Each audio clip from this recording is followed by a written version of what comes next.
I'm going to keep this brief.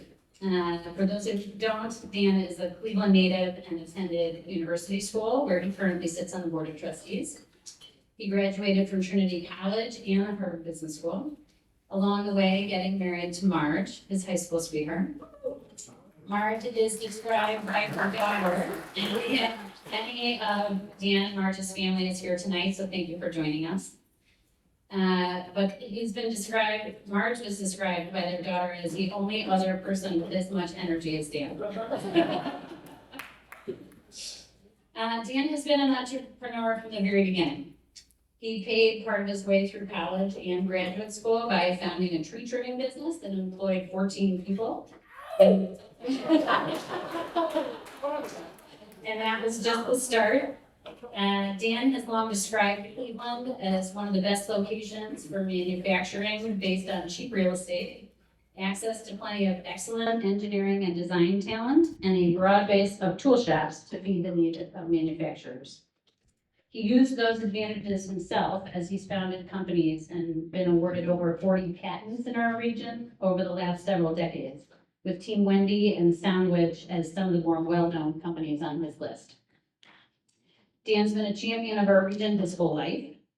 In addition to all of the businesses that he's started, Dan's contributed for our region by serving as a trustee or director at Cleveland Hallmarks, like the Cleveland Clinic Foundation, the Cleveland Metro Parks, Cleveland State, and our very own Harvard Business School Club. And that only names a few on the long list of institutions that Dan has advanced. In line with his entrepreneurial spirit, he's also contributed in more unorthodox ways, like establishing Action Cleveland to influence mayoral race and realizing his vision of establishing Wendy Park.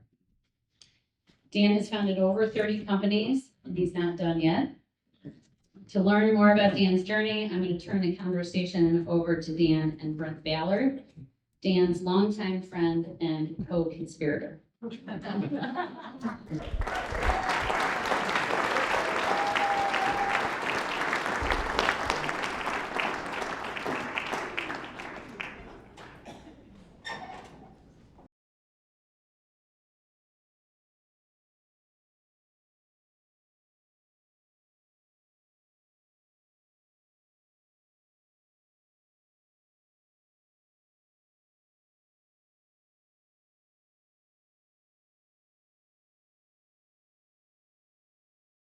Yes.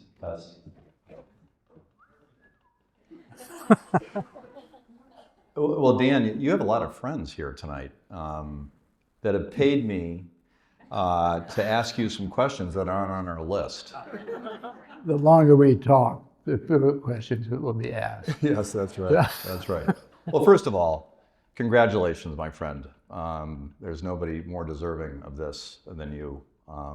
I've been lucky enough to have been along for a little bit of the ride, and I'm so proud of all that you've accomplished. I can't look at you.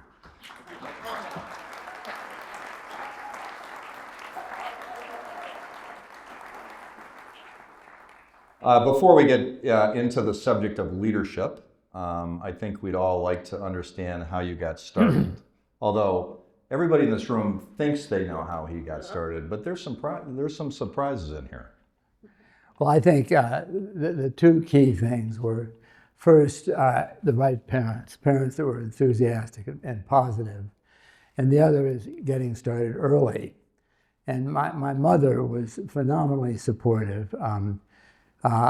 She said dyslexia was terrific because you were thinking with both sides of your brain, so you were twice as smart. So no problem there. And stuttering was just another manifestation of a big brain thinking faster than you can talk. And the club foot I had, not a problem. I just had to wear the braces for 2 or 3 years. You know, ankle's fine. You see the way it moves? So Mom said all these things were advantages, and I was perfect. And I began to believe her.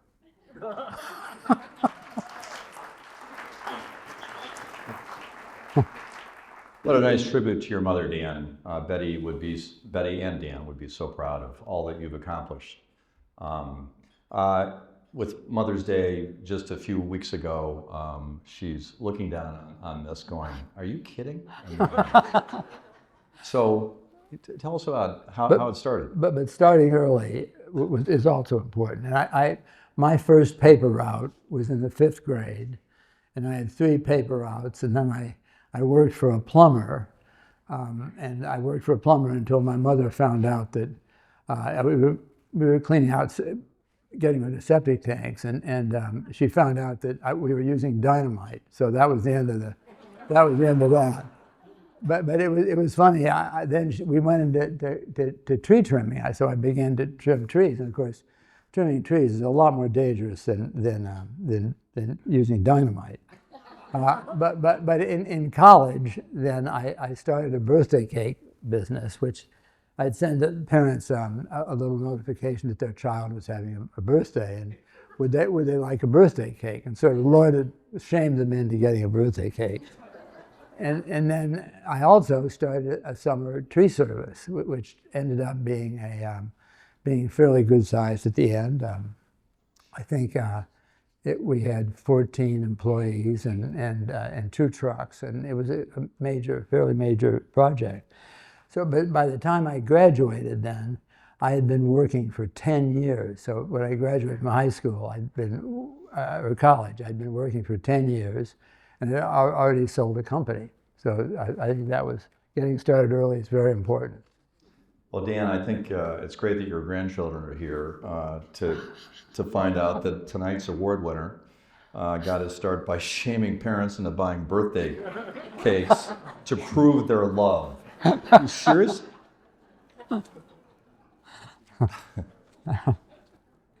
Stick to the script. Okay.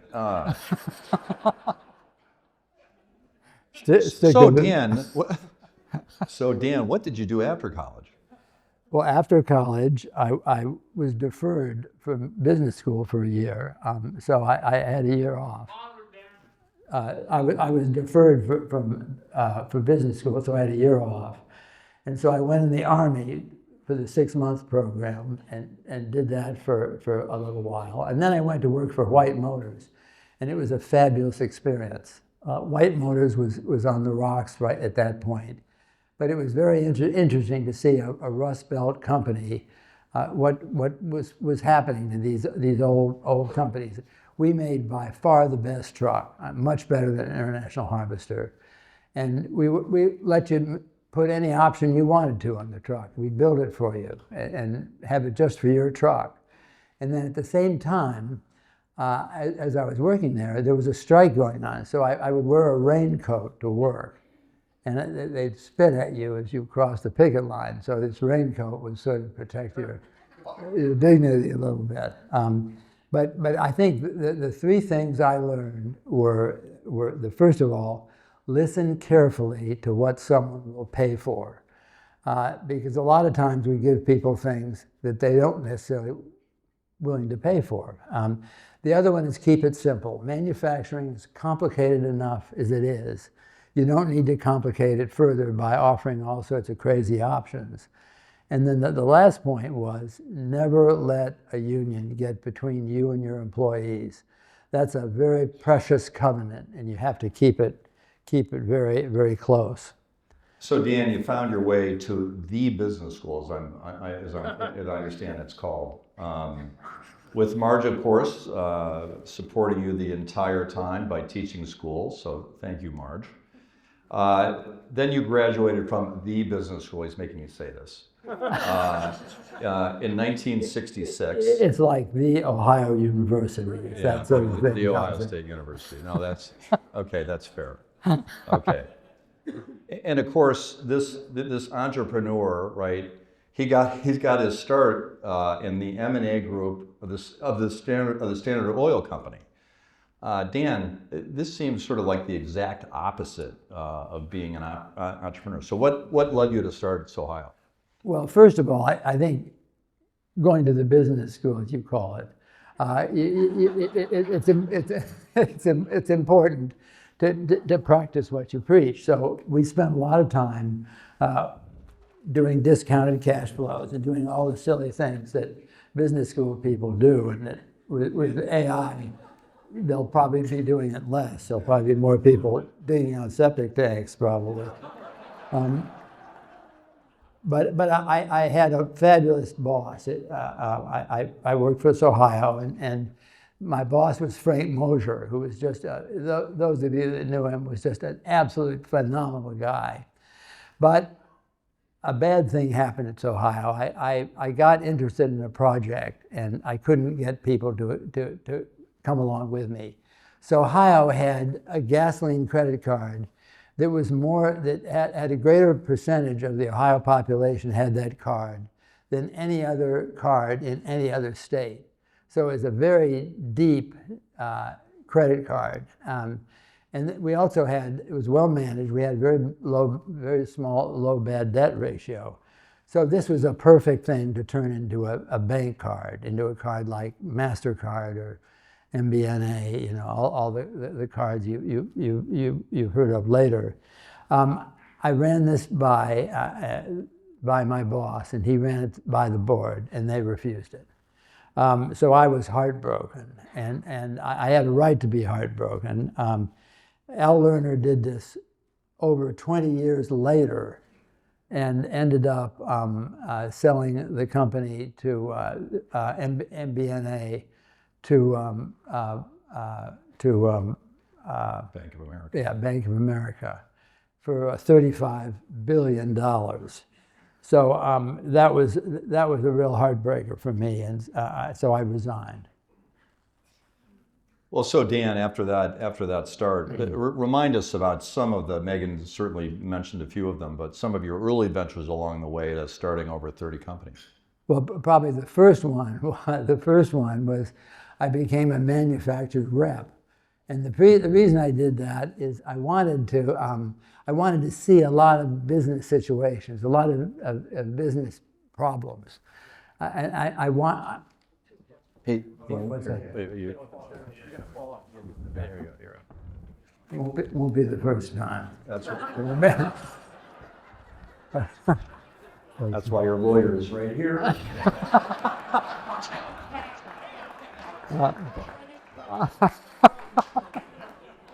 Hey, Brian, you're in trouble. So I became a manufacturer's rep, and that was my idea was to make 5 calls a day and to just see as many business problems as I could possibly see, and I could attach a business to one of them in time. And on my first call, I was down in the flats calling on Ferry, Pat, Tap, and Screw, I think the company was called. And I was walking under a bridge, and a seagull let go. I was wearing a nice new blue suit, and it just right at the lapel all the way down the leg. And so I'm walking into this machine shop, and they were all wearing dungarees, and I had the seagull mark on me. Right then I thought, am I doing the right thing? Here, a Harvard Business School guy getting crapped on by a seagull. I'm calling on a company I knew nothing about. But actually, it turned out very well, because in 2 years, I ran across a problem at General Motors.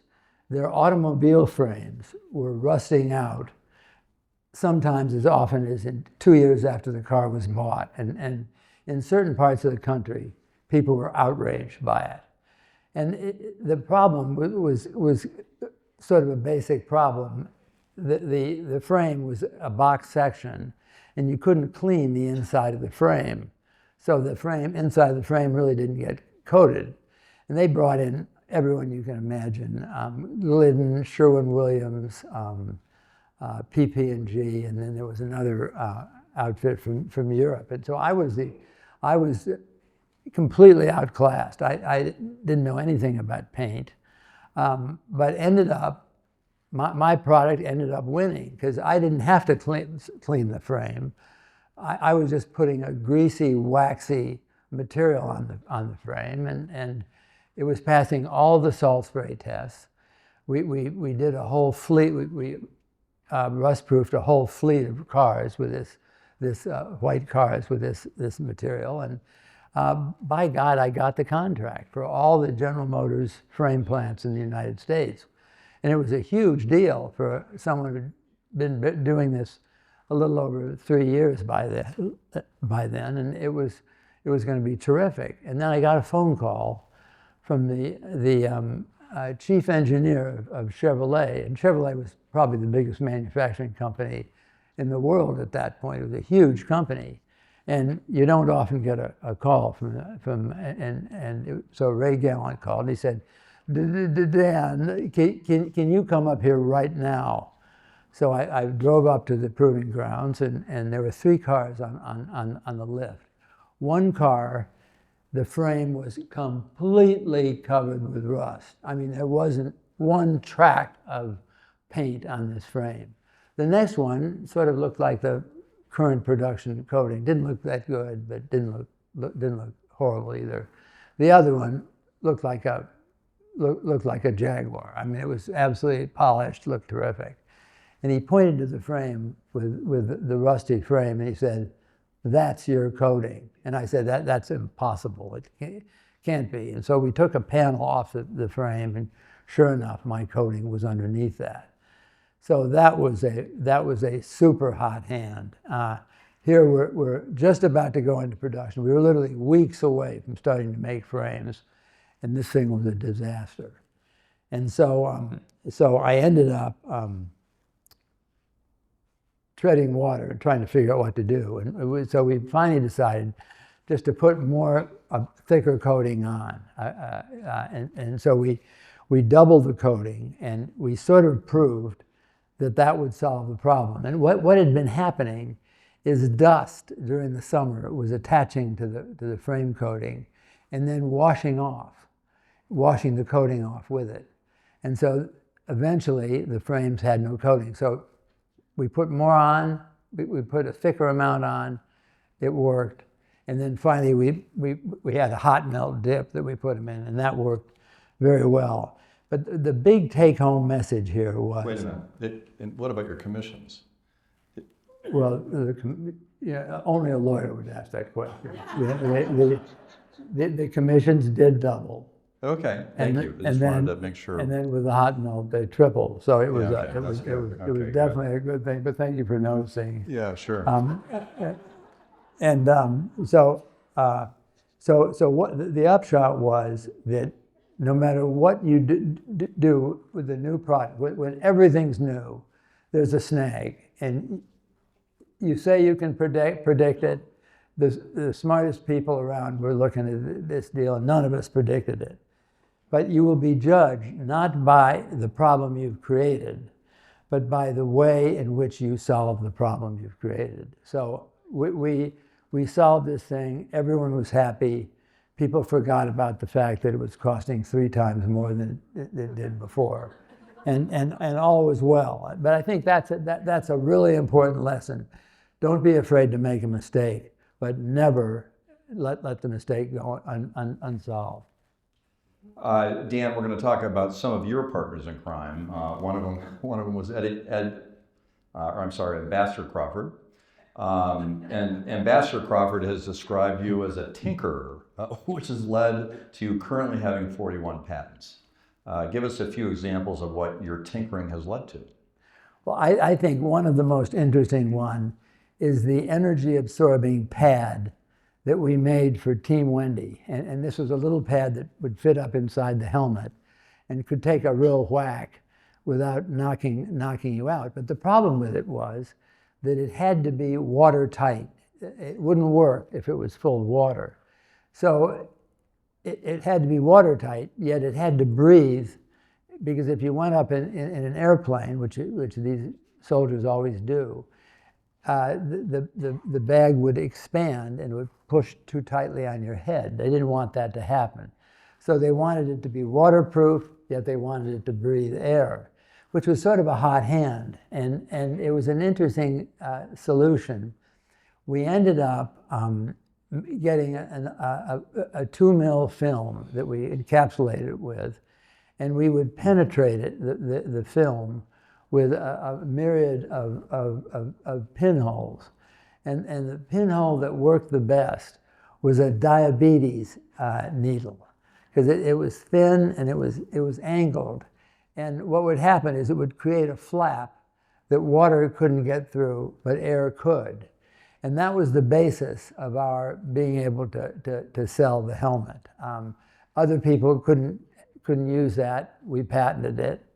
And we ended up saving the government 30% over the alternative solution to the problem, and ended up with a 17-year run with a patent that could work for 17 years.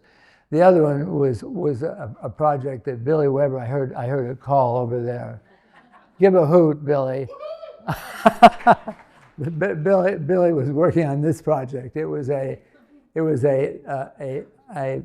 insole that you would put in a microwave. You'd heat it up, and then slip it into your shoe and walk around in it, and it would make a perfect impression of the bottom of your foot.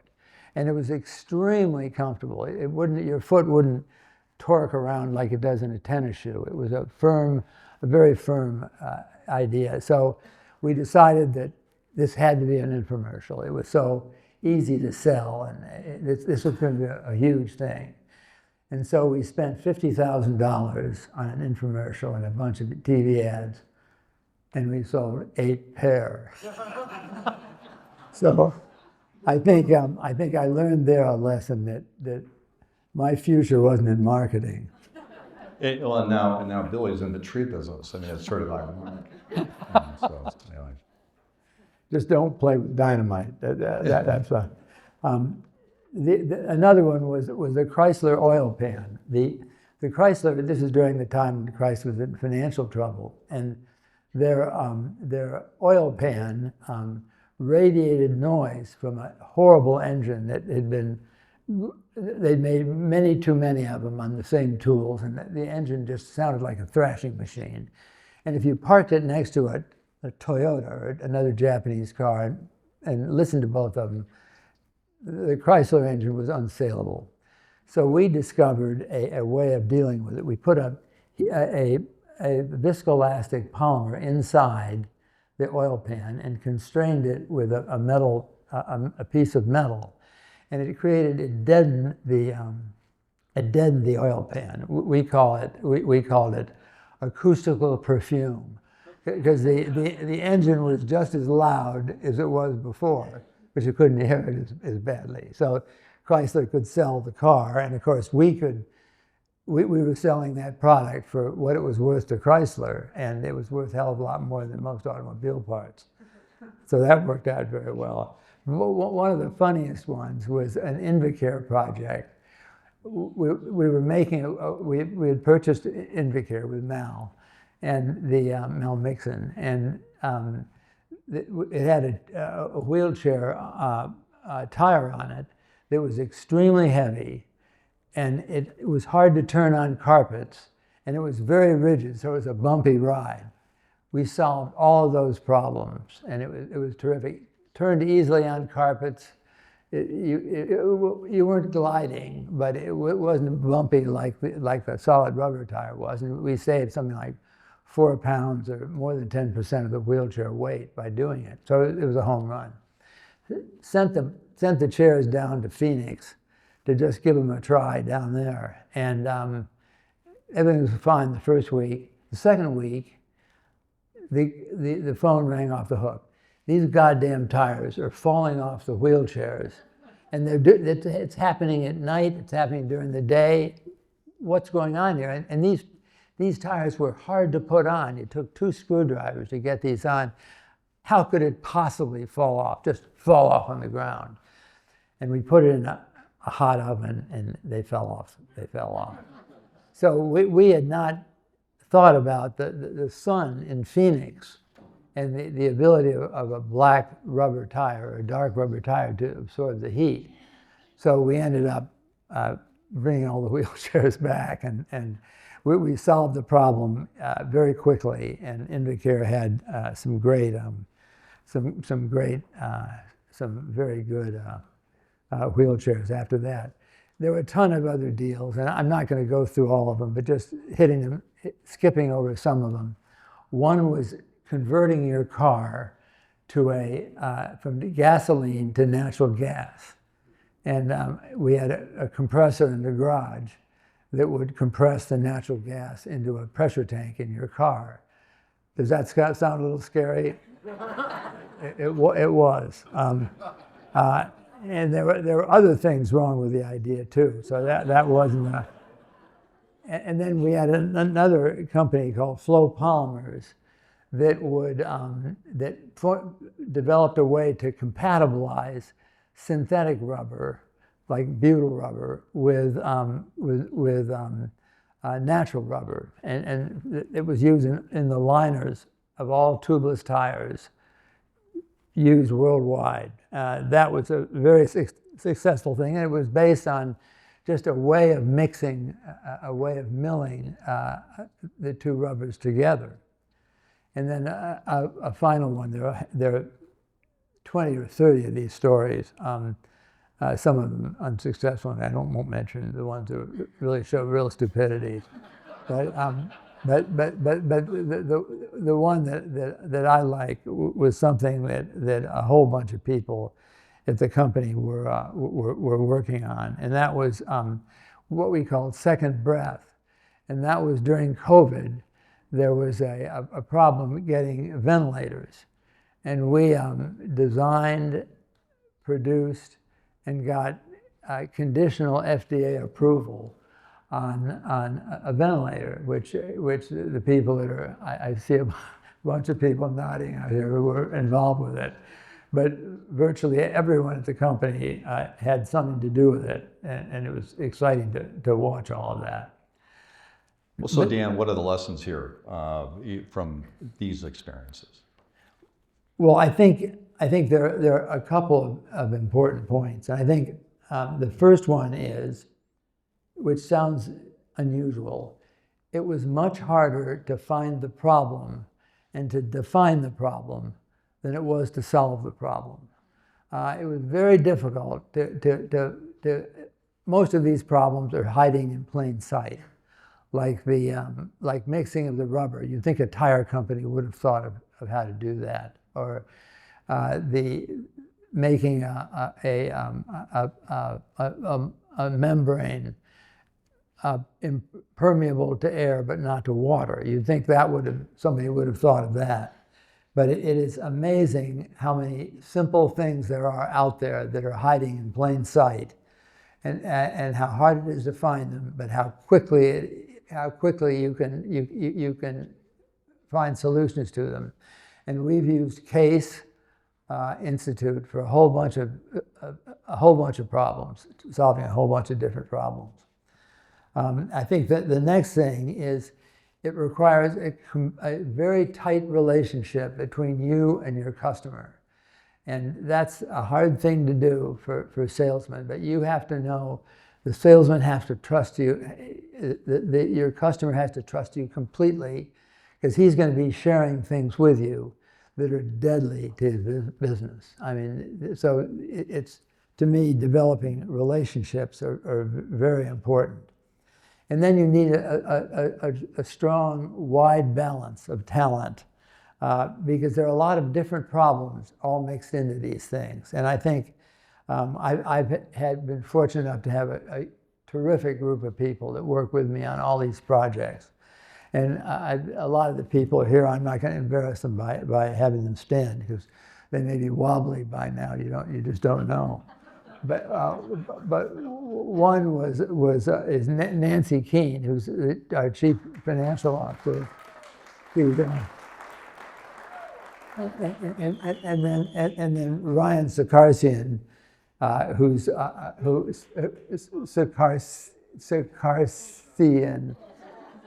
Sarkisian. You know, these people that have these funny foreign names. You know,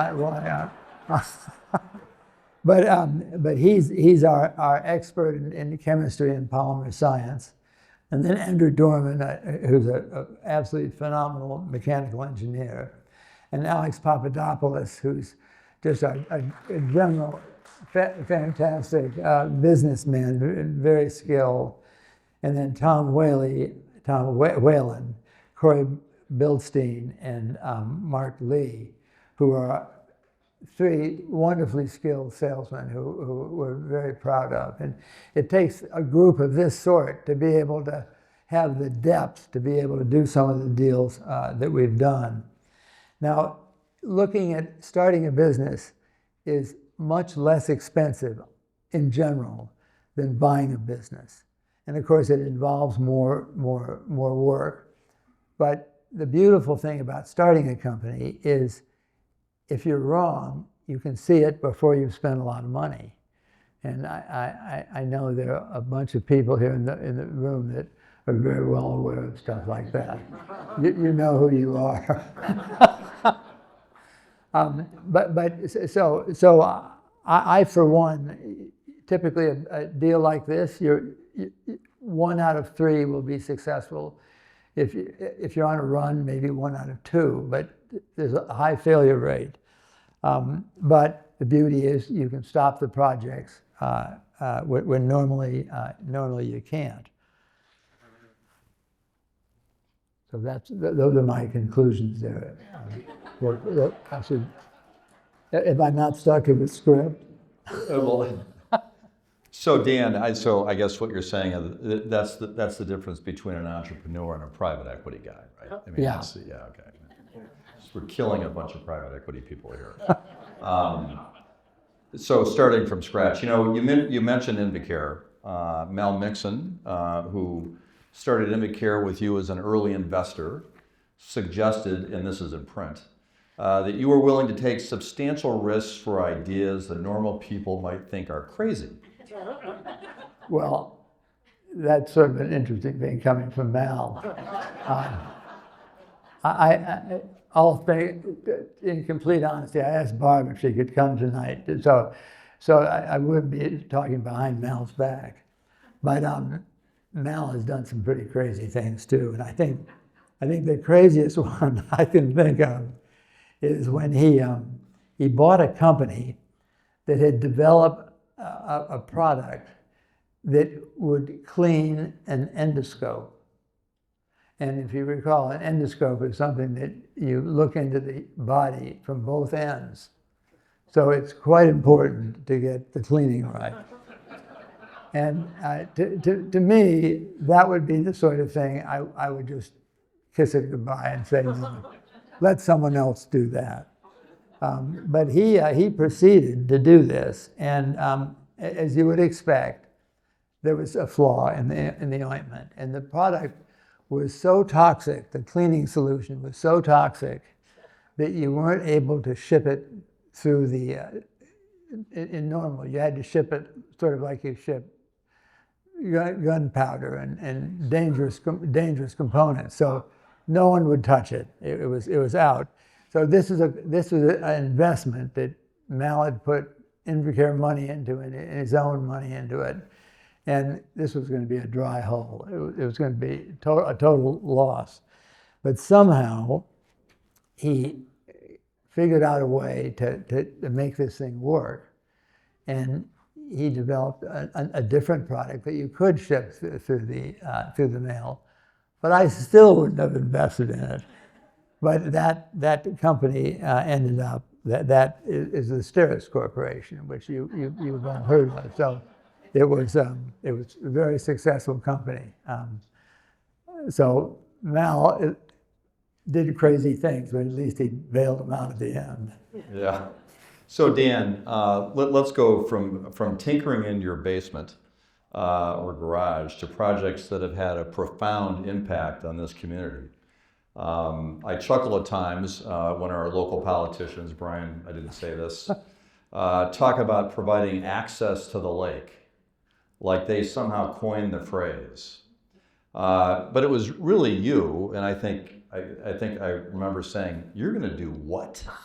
About 40 years ago, trying to develop Whiskey Island, which was this stretch of land that nobody had ever heard of in this lifetime. Trying to develop Whiskey Island not only into a marina, but to a place where every citizen could go down and picnic, play volleyball, and swim in the lake. Well, it was a very interesting project, and I remember trying to get Ohio Department of Natural Resources to take an interest in it. And I told them that I wanted to build a marina, but I wanted to have it totally publicly accessible. And they actually thought that was a terrible idea, that it shouldn't be publicly accessible, because it would force all the other marinas to be publicly accessible.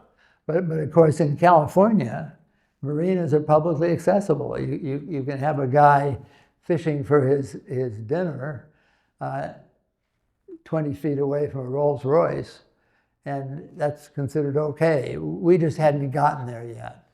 But Whiskey Island was indeed a nightmare. Conrail didn't want to sell it, they didn't want to develop it, and they didn't want to clean it up. And the city insisted that they either had to sell it or clean it up.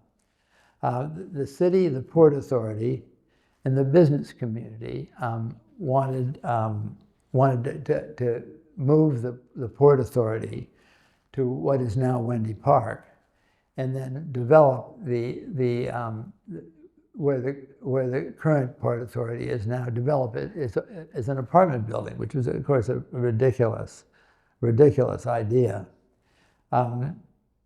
The county wanted nothing to change. They were terrified of having the Port Authority use their tax dollars, essentially, what the county would use for other things. They were terrified of having $1 billion of that go to building a new Port Authority. The state wanted to lease us the property because it was bottom land, but Conrail insisted that we buy the property from them, even though they really didn't own it. So it was an absolute mare's nest, and all during this time, Brent was a fabulous help. The Coast Guard didn't want to move the break wall. I mean, there were just one problem after another. It took years to get this thing going. Well, Dan, I remember one early morning climbing aboard a 1,000-foot freighter that was supposed to be stopped, and apparently freighters don't just stop.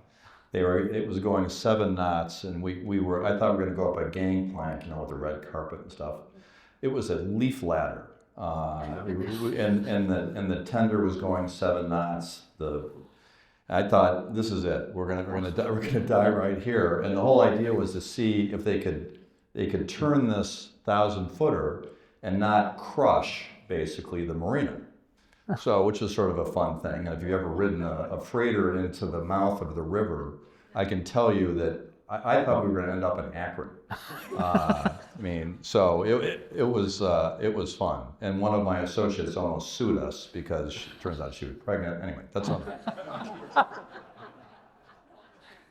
Well, it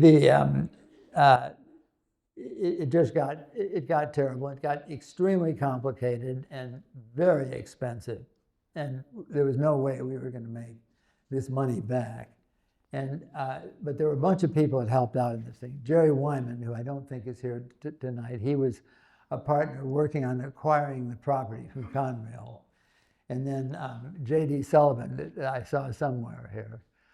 J.D., he was selling documiniums, and I remember supply is very limited, but not that limited. The financing of the company was more limited. So we sort of, and then Nancy Keene played the most important part of all, and she figured out a way how we could buy our debt back. I think there's some other people in the room that remember that a little bit. So we could buy it back, and then in turn sell it to the county. And then the county in turn, later on, I think 10 years later or something, or maybe it wasn't 10 years, but later on, then the county gave it to the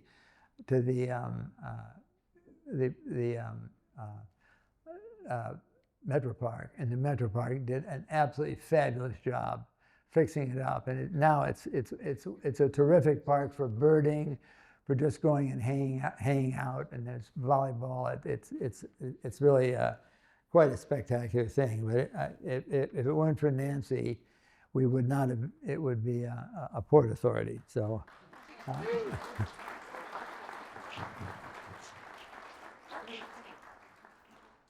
So eventually we pulled the thing off, and boy, was that a relief when that was over with.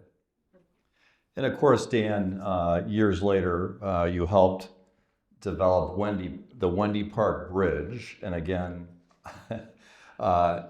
we've heard about building bridges over the Conrail tracks, right, from a lot of people. And guess what? Dan did it. It's an unbelievable, for those of you who've ridden up the towpath, and Brian is here, he could take us through all of the machinations that take us from the towpath over. He said he's not going to do that. But it's to stand on that bridge on bike and have a train go underneath you it's magnificent, Dan, and that was your vision, and a lot of people helped, but it's a terrible loss and a long time dream have in essence been engineered into a win for every citizen in this community. So thank you.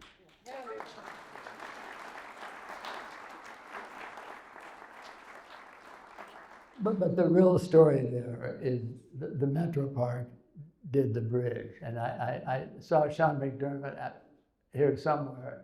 Yeah, there he is, right there, and he was remarkable in being able to get a plan that was pretty enough to fund by some of our funders wanted aesthetics to be very important. I just wanted a goddamn bridge across there.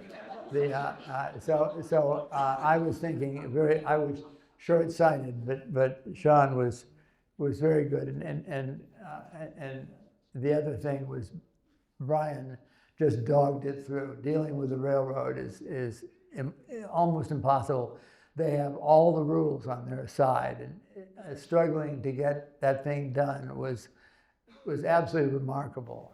And there were a lot of devious things that went on to get that done, and we won't talk about those. But it was quite a problem. Well, Dan, I've got to ask you this: the tragic loss of your daughter Wendy in a skiing accident led you to start a helmet company, which took on many iterations, from being a ski helmet to a combat helmet, to most recently being seen on the Artemis astronauts as they were being pulled from their capsule. They were sitting on the edge of a helicopter. I don't know if you guys saw that. They had Team Wendy helmets on. Can you talk about the beginning of Team Wendy? Well, I think it was hard part right now, but I think the unmet need, which of course I always preach, solve the unmet need. The unmet need had nothing to do with the customer. People weren't wearing helmets. Stores that had them wish they didn't have them. So ski helmets were not a big thing, but for us as a family, it was terrific because we sort of united together.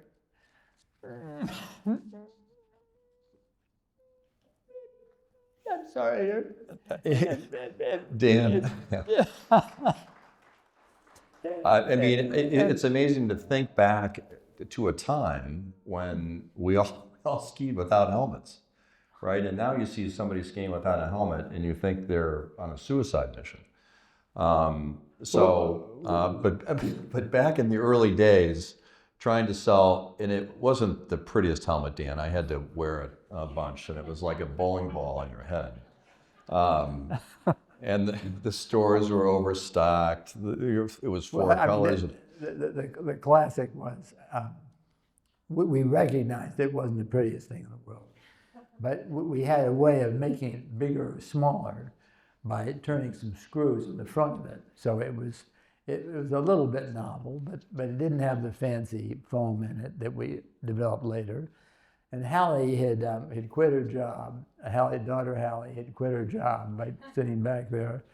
Had quit her job at the New York Times and had come home to run this company. And she had all sorts of great ideas, like the colors. Arrest Me Red was one. Another one was Don't Eat Yellow Snow. And then another was Mad Dog Maroon. And so there was a lot of, it was a fun place to work, and it was cheerful, but we were losing our shirt. Over time, we developed this proprietary urethane foam, and then we heard about the Army's need for something that could absorb energy. And so we just put our head forward and went to the Army. They grabbed at it almost immediately, and we ended up selling these pads to the Army, and it was very successful. And then it evolved later into helmets and all of that. But I think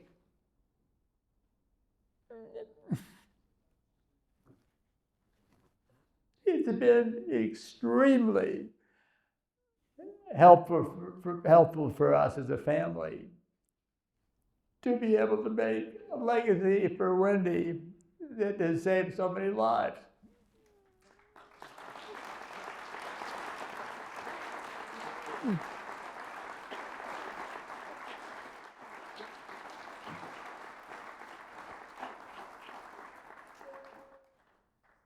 You know, this is another example of tinkering, Dan, going from a ski helmet R&D project to a major supplier of the newest combat helmets for our allied forces all over the world today. That tragedy is saving lives, and we received helmets with, you know, holes in them. There were bullets would have gone through them, if not for I can't look at you, Jesus. If not for your tinkering. So thank you. Okay, but before graduating from the business school, your class was asked to write a paper defining your ideal path. What did you write about?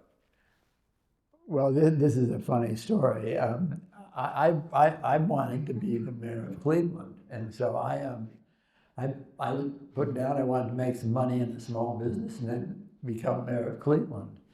And of course, everyone thought I was absolutely crazy, except my daughters. They thought it was a great idea and were willing to ride to the hounds on it. But I think you didn't like the idea, Brent, at the time. I did not. But I think it would have made a difference. And ultimately, one of my classmates, Michael Bloomberg, he ended up running for mayor of New York and winning. But I decided that I was going to try to do that. Well, so you wanted to make a difference for the city of Cleveland. How's Cleveland different now than it was when you graduated from business school? Well, I think we all would agree that it's a fabulous place to live and to work. I mean, the community schools, including all the suburbs, are terrific. It's a good place to start a business. There's good technology here. A lot of lawyers, they typically charge too much, but there are a lot of them. So I think, you know, we have a park system it's fantastic, but Cleveland is half the size it was in 1966. And back then, in 1966, Cleveland was more than 40% of the greater, population-wise, of greater Cleveland. Now it's only 20% of greater Cleveland. So it is extremely hard to run a city with declining population because the expenses tend to remain the same. You tend to have more poverty, which is expensive in both law protection. All sorts of problems come with that. But we've been very fortunate in we have the county has stepped up a little bit and has more of a unified approach. I think some of the most significant changes have been the young managers in the community groups that we have taking leadership positions. And of course, the most, Beju Shaw is just doing a fabulous job. And he's the CEO of the Greater Cleveland Partnership. And this is a real uptick, and he is helping in more ways than you can tell. And then Matt Dolan, who's the CEO of Team Neo, he's working on development stuff that we never did before, and he's trying to rationalize some of the duplications that we have in private companies, nonprofit companies, working on vocational training for people. And he's doing a terrific job on commercial and industrial development. And then Brian Zimmerman is another person who's doing all sorts of things for Cleveland proper and for the community around it. And so these are all integrative influences that if we can't have county government, if we can't have rolling all these cities into one, this is the best way to do it. Hey, Dan, I'm getting the 5-minute connection here, hook here. So before we open it up for questions, let's sort of hit one more topic. Yeah, so I think the most critical problem we have in Cleveland right now is vocational education. There's nowhere near enough of it. The Cleveland school system doesn't typically take responsibility for it. 36% of Cleveland's household earn less than $25,000 a year, and 54% of Cleveland residents are at or near the poverty line. So this limits industrial activity, and it makes it very difficult to run a city properly, to have businesses want to move here. We just can't hire people. We shut down a business because we couldn't hire people, and I'm sure we'll shut down others because of it too. There are plenty of suburban models that you can take, like the Auburn Career Center out east is terrific, and there are all sorts of things. And I think we have to look at a school system as being careful to control tardiness and absenteeism. And we've got to make it so the students that come out of the Cleveland school system can work in the various jobs that are available here without skipping work and essentially backing out. There are all sorts of things. This vocational training thing is extremely important to bring up, and I think it should be front and center on almost everything. And I think the Nigamoose is here somewhere is, on the board of Nigamoose. Are you here somewhere? He probably snuck out. But he's on the Cleveland School Board and very effectively functioning there. I think we need more energy like that. Dan, there are a whole bunch of other things that we could talk about. I know that you're very involved in neuromedical research. We could talk about that for a half an hour, but there are a couple of people that would love to ask you a question, and I've been paid a lot of money to let them ask those questions. So, John, do you have a question? Well, as a matter of fact, I do. But first, I'd like to observe that the history of your career seems to be miracle escapes from problems that you have created.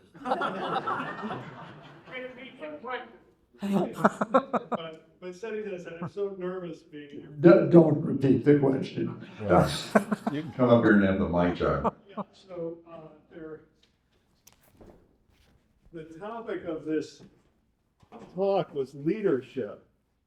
And I thought, as we were thinking about leadership at our table, we decided that the main thing leaders do is distinguish between good decisions and bad decisions.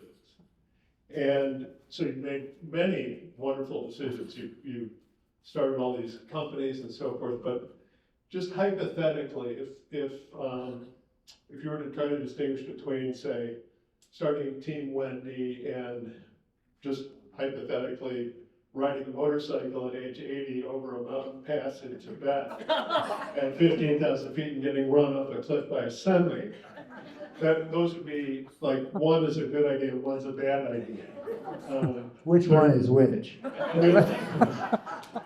There are things like driving a high-performance 1,200 horsepower Corvette back from Detroit and having a policeman chase you for 35 minutes before he can catch you. Not you, I'm speaking hypothetically. There's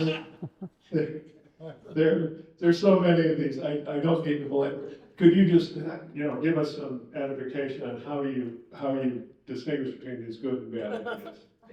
I will answer this the way Brian Zimmerman would, and that is that there's a lot of falsehoods. We've heard a lot of falsehoods here. No, but I think, seriously, I think, John, you have to spice your life up with excitement. And I think putting yourself in harm's way every now and then is a helpful thing. Tom Dressing is here tonight, and he would probably agree with that. Well, thank you, John. The car is waiting for you. Okay, two more questions. Who wants to ask a question? Yes, in the back. Here, let me bring you the mic.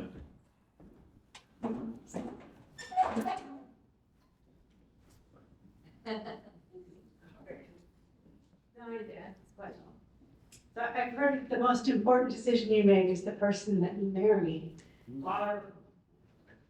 The most important decision you make is the person that you marry. And my question is there an example of a business situation where Marge was perhaps dead right and you were perhaps dead wrong? I like to think of business decisions where we were both right. And I think Marge is pretty much going along with all the business ideas. There was one that wasn't so good, which was the testing armor, how well armor could stop a 50 caliber bullet. And everything was going very well, but every time I shot the rifle in the basement, the dog would poo on the rug. So that was the only time I can remember that we were at odds with him.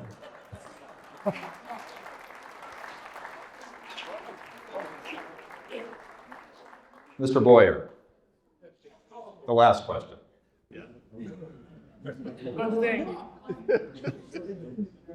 It's a good thing this is the last question because,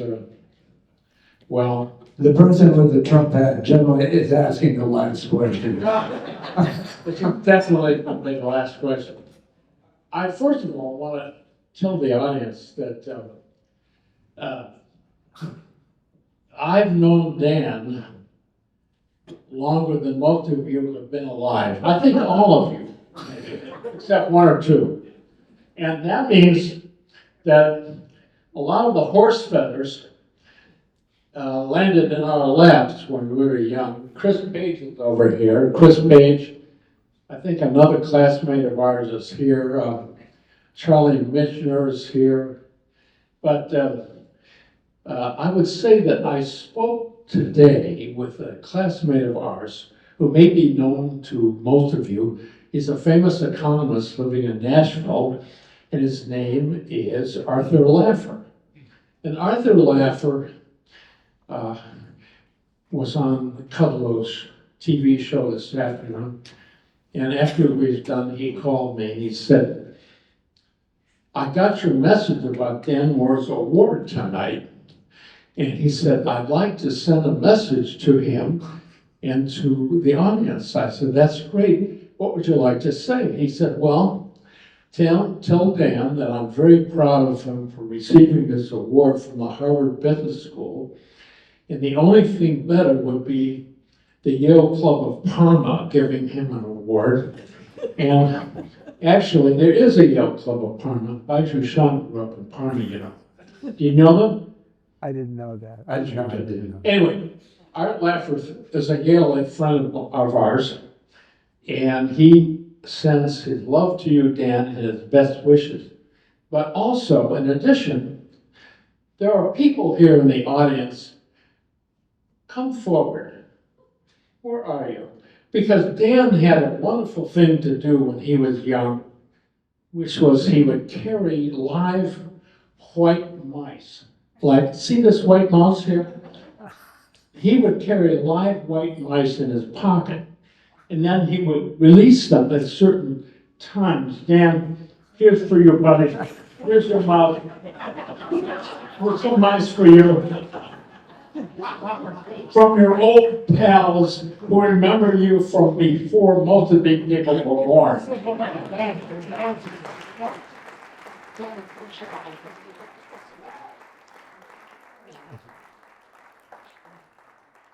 I might add that Art Laffer went to Chicago Business School, and so a lot of that was just bitterness. And as for the mice, the mice that were released at the Union Club were not my mice. I think they were J.D. Sullivan's mice. Well, Dan, thank you very much. Let's give a round of applause.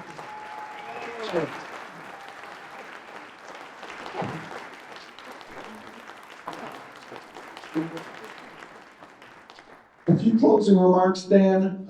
Your story about the seagull. My father retired as chairman of the board of Vericap and Setzger on Scranton Road. So I will call him on the way home and see if he remembers the guy walking in with the seagull stain.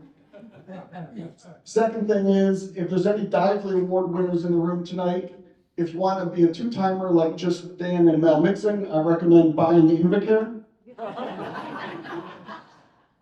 And then last, as a Harvard Business School alum, we learned about entrepreneurism at the Harvard Business School, and I think the ratio of success to effort was about 1 in 100 companies succeed. Does anyone remember, this is a quiz, what Dan's ratio was? 50%. So 1% is the normal, Dan's is 50%.